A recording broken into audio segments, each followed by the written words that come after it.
अलग अलग तरीके की अर्थव्यवस्था है उसको कितने भागों में बांट करके हम पढ़ सकते हैं, स्पेशली अध्ययन कर सकते हैं। देखो मैंने पहले भी बताया कि मेरी बातों को अधिक से अधिक सुनो, नोट्स जो अपना बनाओगे आप वो सुन करके बना सकते हो, क्योंकि सारी चीज़ों को मैं यहाँ पे नोट डाउन नहीं कर सकता, because I have no smart board. तो अगर वो नहीं है तो मेरे पास पीपीटी वगैरह तो बना हुआ नहीं है। मेरी बातों को सुन के जितना बेहतर तरीके से आप अपना नोट्स बना सकते हो वही आपके काम आने वाला है। तो आइए देखते हैं अर्थव्यवस्था के कितने प्रकार हो सकते हैं।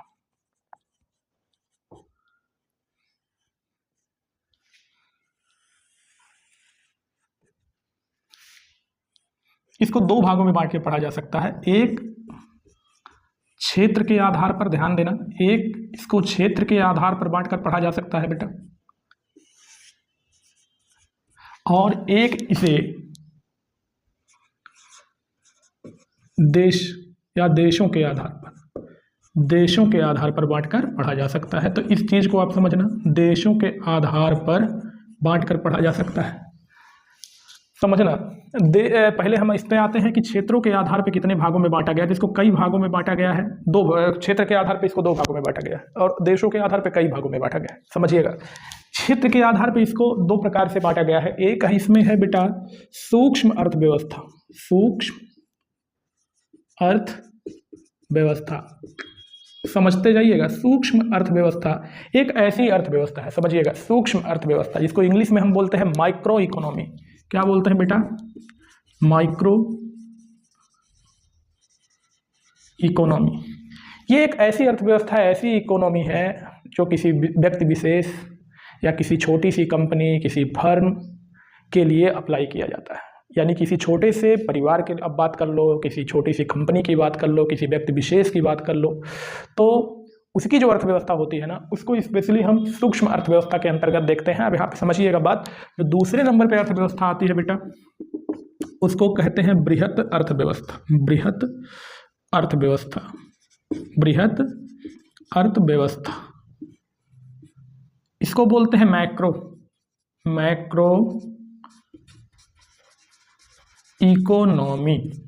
अब मैक्रो इकोनॉमी में क्या है, इसमें मुख्य रूप से देखो दो तीन चीज़ें शामिल की जाती हैं। गरीबी हो गया, अमीरी हो गया, ठीक हो गया, ठीक है, कृषि हो गया, ये सारी चीज़ें मुख्य रूप से जो हम पढ़ते हैं बेटा, ये अगर इकोनॉमी की बात की जाएगी तो बृहत अर्थव्यवस्था के अंतर्गत हम देखेंगे इसको। लेकिन अगर ये क्षेत्रक की जब बात आएगी तो हम अर्थव्यवस्था के तीन क्षेत्र हैं उसको हम पढ़ाएंगे, तो कृषि वगैरह वहाँ पे आपको एक्सप्लेन करेंगे कि कैसे किस तरीके से इसको रखा गया और क्यों रखा गया है, किस क्षेत्र में रखा गया है।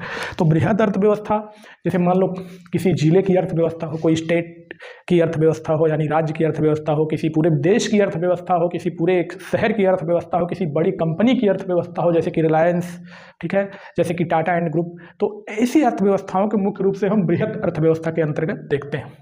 सरकारी बजट जो पेश किया जाता है, यानी सरकार की पूरी क्या नीति है, उसने जो अर्थव्यवस्था के बारे में अपना बजट प्रस्तुत किया है वो पूरा का पूरा इसमें शामिल किया जाता है। तो इस चीज़ को आपको समझना होगा। यहाँ से क्वेश्चन न के बराबर पूछते हैं, लेकिन आपको जानकारी रखना है। किसी व्यक्ति विशेष, किसी छोटी कंपनी या किसी एक परिवार की अर्थव्यवस्था को हम सूक्ष्म अर्थव्यवस्था कहते हैं। किसी बड़ी कंपनी जहाँ पीवीटी एलटीडी आ जाता है, प्राइवेट लिमिटेड, और शहर की अर्थव्यवस्था, किसी गांव की अर्थव्यवस्था पूरी की पूरी, किसी राज्य की अर्थव्यवस्था, किसी जिले की अर्थव्यवस्था, किसी देश की अर्थव्यवस्था, किसी बैंक की अर्थव्यवस्था, ये पूरा का पूरा बृहत अर्थव्यवस्था के अंतर्गत आता है।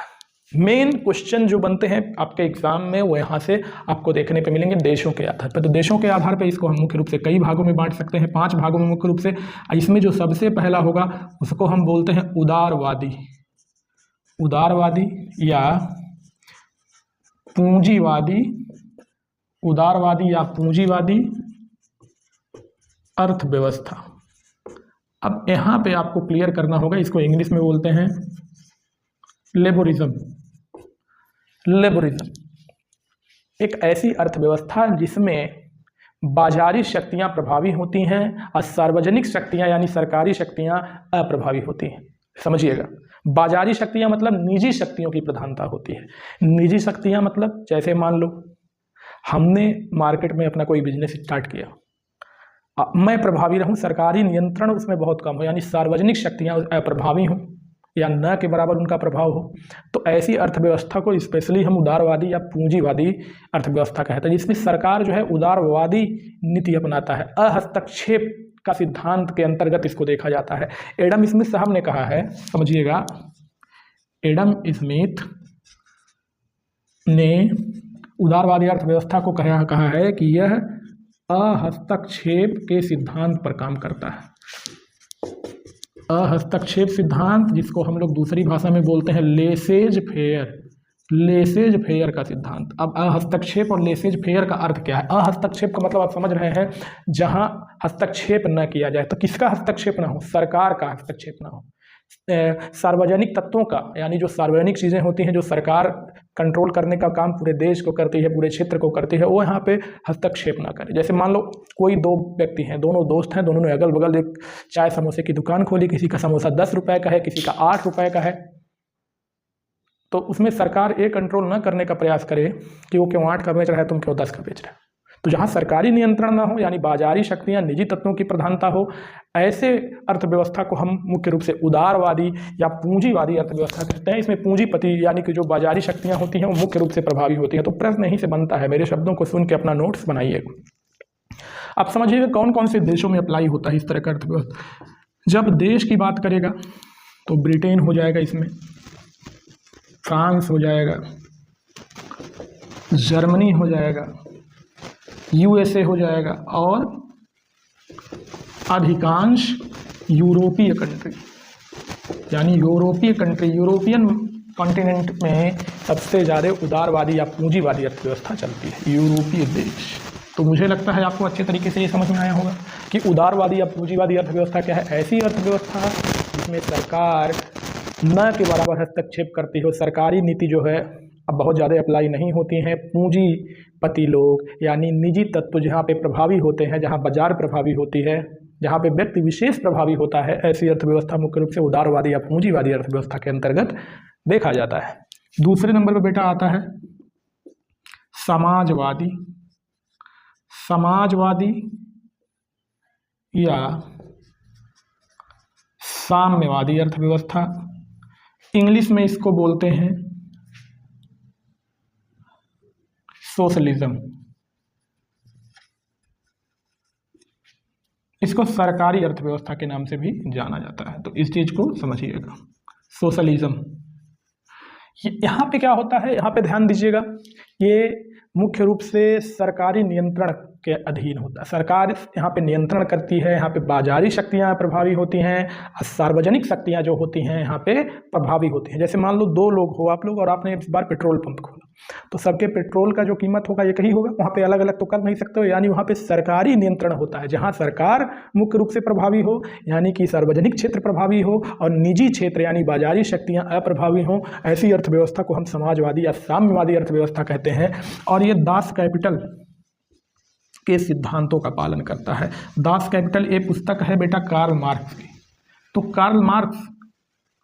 कार्ल मार्क्स के सिद्धांत पर काम करने वाली जो अर्थव्यवस्था वो समाजवादी है। एडम स्मिथ के हस्तक्षेप या लेसेज फेयर के सिद्धांत पर काम करने वाली अर्थव्यवस्था ये उदारवादी अर्थव्यवस्था मुख्य रूप से होती है। अच्छा, इसमें साम्यवादी या समाजवादी अर्थव्यवस्था में अगर आप वर्ल्ड की बात करोगे प्रेजेंट टाइम में, तो देखोगे कुल 196 कंट्रीज़ हैं जो संयुक्त राष्ट्र संघ से मान्यता प्राप्त है, इस आधार पर चल रहा है। इसके अलावा और छोटे छोटे द्वीपीय देश हो सकते हैं।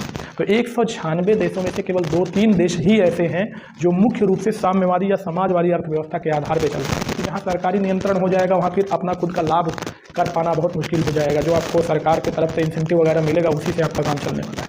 जबकि आपकी अपनी अर्थव्यवस्था होगी, यानी कि पूंजीवादी या उदारवादी, तो वहाँ पे अपने हिसाब से रेट कम अधिक कर सकते हो। तो यहाँ पे आपके फायदे होने के चांसेस ज़्यादा होते हैं, केवल आपको टैक्स वगैरह देना होगा। लेकिन यहाँ पे पूरी तरीके से सरकारी कंट्रोल होता है, जबकि चीज़ें आपकी हैं, जो पूंजी है वो आपकी लगी हुई है, उसके बाद भी सरकार कंट्रोल कर रही है। इसलिए ऐसी अर्थव्यवस्थाओं से जो विश्व के अलग अलग देश हैं वो थोड़ा सा पीछे हटने का काम कर रहे हैं।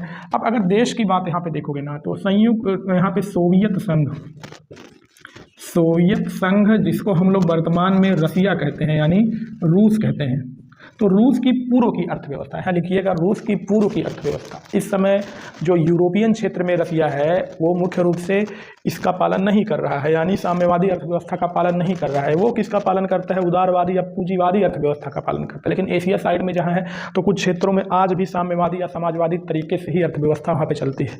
तो रसिया बहुत बड़ा 1,70,00,000 वर्ग किलोमीटर में फैला हुआ ये देश अच्छा, ये केवल एशियन कंट्री नहीं है, आप जानते हो यूरेशियन कंट्री है, यानी यूरोप और एशिया दोनों में पाई जाती है। तो जो यूरोप क्षेत्र में है वो साम्यवादी या समाजवादी अर्थव्यवस्था के आधार पर चलता है, और जो एशिया की तरफ है उदारवादी अर्थव्यवस्था के आधार पर चलता है। तो इस चीज़ को आपको देखना होगा। सॉरी, एशिया वाला जो है वो समाजवादी की अर्थव्यवस्था के आधार पर चलता है, यूरोप वाला उदारवादी अर्थव्यवस्था के आधार पर चलता है। थोड़ा सा इसको समझने का प्रयास किया कि जो मैंने बोला है क्या सही बोला, पता चला। अच्छा समझो, यूरोपियन कंट्री उदारवादी के आधार पे है, अभी आपने लिखा है यहाँ पे। तो उदारवादी अर्थव्यवस्था के आधार पर रसिया का वो क्षेत्र, आपको मैं वर्ल्ड जियोग्राफी में जब कॉन्टिनेंट पढ़ाया हूँगा तो उसमें ये बताया हूँगा कि रूस एक ऐसा देश है जो यूरोप और एशिया दोनों से लगता है। अब यहाँ देखो, यूरोप वाला उदारवादी में आ गया, एशिया वाला किस में आ गया, समाजवादी में आ गया। क्लियर हो गया मसला। चलो, सोवियत संघ, चीन की अर्थव्यवस्था, क्यूबा की अर्थव्यवस्था, तो ये सब अर्थव्यवस्थाएं जो हैं मुख्य रूप से समाजवादी या साम्यवादी सिद्धांत पे काम करती हैं। ये सिद्धांत किसने दिया है, कार्ल मार्क्स ने दिया। तो ये सारी चीज़ें क्लियर हो गई। अब यहाँ पे तीसरे नंबर पे ध्यान आप दोगे तो बेटा आ जाएगा बहुत ही महत्वपूर्ण, जहाँ से आपके एग्जाम में क्वेश्चन बनते हैं। ये है मिक्स अर्थव्यवस्था, यानी मिक्स्ड इकोनॉमी।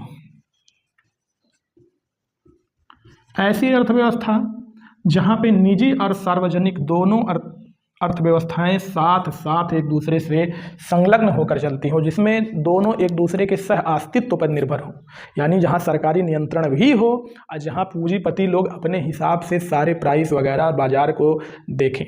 तो ऐसी अर्थव्यवस्था को मिश्रित अर्थव्यवस्था कहते हैं। इसमें सरकारी नियंत्रण भी काम करता है, इसमें निजी तत्वों की प्रधानता भी होती है। दूसरी भाषा में ऐसे कह सकते हो, ऐसी अर्थव्यवस्था जिसमें उदारवादी और साम्यवादी यानी समाजवादी दोनों नीति अपनाई जाए, ऐसी अर्थव्यवस्था को मिश्रित अर्थव्यवस्था कहते हैं। भारत की जब अपने बात आएगी तो मिश्रित अर्थव्यवस्था पे काम करती है। भारत के लोग जुगाड़ू होते हैं ना, आप कहते हो। देखो, भारत में हमारे वहाँ ब्रश होता है, जब हम लोग ब्रश कर देते हैं और ब्रश खराब हो जाता है, लगता है कि अब दांत से उसका नहीं सफाई नहीं हो पाएगी, तो उसको रख लेते हैं, फिर बाल में डाई वगैरह लगाने के काम में आता है। वो भी चलो, अब डाई भी नहीं लग पाएगा, उसका जो चीज़ें हैं वो एकदम पूरी तरीके से ख़राब हो गई। अब उससे क्या करते हैं, घर की सफाई, थोड़ा सा जो दरवाजे खिड़की होती है ना, उसको साफ करने के लिए उसको रख लेते हैं। अच्छा, वो भी मर गया। चलो, अब बाइक के जो ग्रीस वगैरह लगाया जाता है उसको लगाने के लिए उसको अप्लाई कर देते हैं। तो भारत के लोग जुगाड़ से जीने का प्रयास करते हैं, इसलिए भारत के लोग जो है ना एक डाली पे कभी नहीं चलते हैं। तो भारत में जो अर्थव्यवस्था चलती है वो इस पे भी आधारित है और इस पे भी आधारित है। ये चीज़ आपको समझना होगा। तो मिश्रित अर्थव्यवस्था मुख्य रूप से भारत में चलती है, मुख्य रूप से इंडोनेशिया, मलेशिया और जो एशियन कंट्री जैसे पाकिस्तान वगैरह है, बांग्लादेश वगैरह यहाँ पे चलती है। मिश्र अर्थव्यवस्था में दोनों चीज़ें आती हैं। यहाँ पे सरकारी चीज़ें यानी सार्वजनिक चीज़ें भी प्रभावी होती हैं, बाजारी चीज़ें भी प्रभावी होती हैं। इसके अलावा यहाँ पे चौथे नंबर पे हम देखेंगे